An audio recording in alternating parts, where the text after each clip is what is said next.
اللهم وسع أرزاقنا وبارك لنا في أموالنا وأولادنا وأعمالنا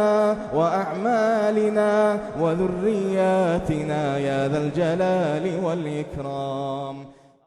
کچھ ہمارے سلفی کچھ ہمارے ساتھی ہیں جو کہ مسجد سے جڑے ہوتے ہیں اور پروگرام میں شرکت کرتے ہیں اور اپنے آپ کو اہل حدیث بھی کہتے ہیں، لیکن جماعت اسلامی اور دوسری جماعت کے پروگرام میں بھی سرگرم رہتے ہیں. ان کے لیے نصیحت کیجیے. دیکھیے بھائی، آپ کو پہلے یہ معلوم ہونا ضروری ہے کہ آپ حق پر ہیں یا نہیں ہیں. یہ سب سے پہلا مسئلہ ہے. کیا آپ حق پر ہیں یہ آپ کو معلوم ہونا چاہیے. معلوم ہو گیا آپ حق پر ہیں، سلفی منہج پر ہیں، سلفی عقیدے پر ہیں، الحمدللہ. یہ سب سے بڑی اللہ تعالیٰ کی نعمت ہے. آپ اس نعمت پر باقی رہیے. اور جیسے اب دوسری جماعتوں میں سرگرم بھی رہتے ہیں. جب آپ حق پر ہیں تو ادھر کدھر چلے پھر؟ بھائی پمپری آنا تھا، کدھر آنا تھا؟ گاڑی لے کے پونا سے پمپری آنا تھا. روڈ پتہ کر لیے، رائٹ لیفٹ، اشارہ کیا بولتے، سگنل سے رائٹ جانا، کبری پہ چڑھنا، رائٹ لیفٹ کیا بولتے ہیں، برج پہ چڑھنا، اترنا تو پھر رائٹ لینا، ایگزٹ لینا. معلوم کر لیے پورا پکا ہو پکا. چلیے پمپری جائیے. راستے میں ایگزٹس آ رہے ہیں. کون سے ایک دو گاؤں کے نام لیجیے. کاسرواڑی، کھڑکی سوری. اب کاسرواڑی کھڑکی یہ پمپری نہیں ہے. راستے یہ کاسرواڑی جاتا ہے، کیا کھڑکی جاتا ہے، کھڑکی جاتا ہے. اور پمپری جانا ہے نا میرے بھائی، تو پمپری کا راستہ معلوم بھی ہوگا. پمپری پہ لگے رہیے.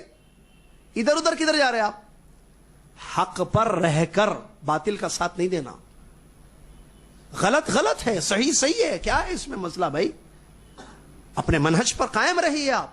آپ کو پتا ہے آپ حق پر. آپ اگر اس کا مطلب یہ سمجھ میں نہیں آئی ایسے، اس کا مطلب گڑبڑ اس میں ہے بھائی. سلفی اہل حدیث سے پھر جو جماعتیں جو ہے باطل پر ہیں، غلط ہیں، گمراہی میں ہیں، آپ ان کے ساتھ کیسے؟ سرگرم لکھا ہوا ہے لفظ، سرگرم بھی ہے. میں سمجھا بھائی جا کر ان کو سمجھا رہے تو چلو الگ بات ہے، وہاں بھی اس بات کی گارنٹی ہو کہ اس کا آپ پر اثر نہ پڑے. آپ کے پاس اتنا علم ہو، جیسے علماء نے بتایا بھائی آپ اپنے آپ کو سیف کر سکتے ہیں تو ٹھیک ہے. نہیں، ڈر یہ ہے تھوڑا موڑا ہے، وہ غالب آ جائے گا تو چھوڑو، دوری رکھو اس کو. پہلے اپنے اندر طاقت پیدا کرو.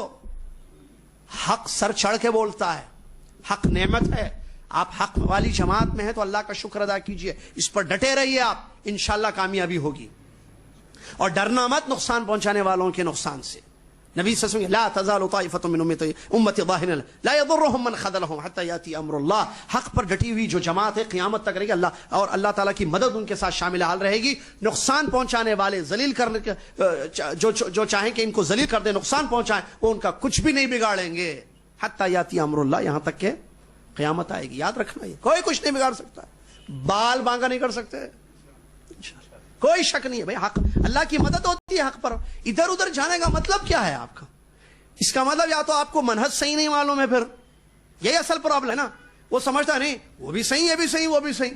جیسے ایک آدمی بولا، ارے اب جیسے اسی کی مثال، پمپری جانا، یہ روڈ بھی جاتی ہے، یہ روڈ بھی جاتی ہے. ارے وہ کھڑکی جاتی بھائی، سمجھا نہیں اتنا کہ آپ بات سمجھ میں نہیں ہے. کھڑکی کدھر چلے گئے آپ؟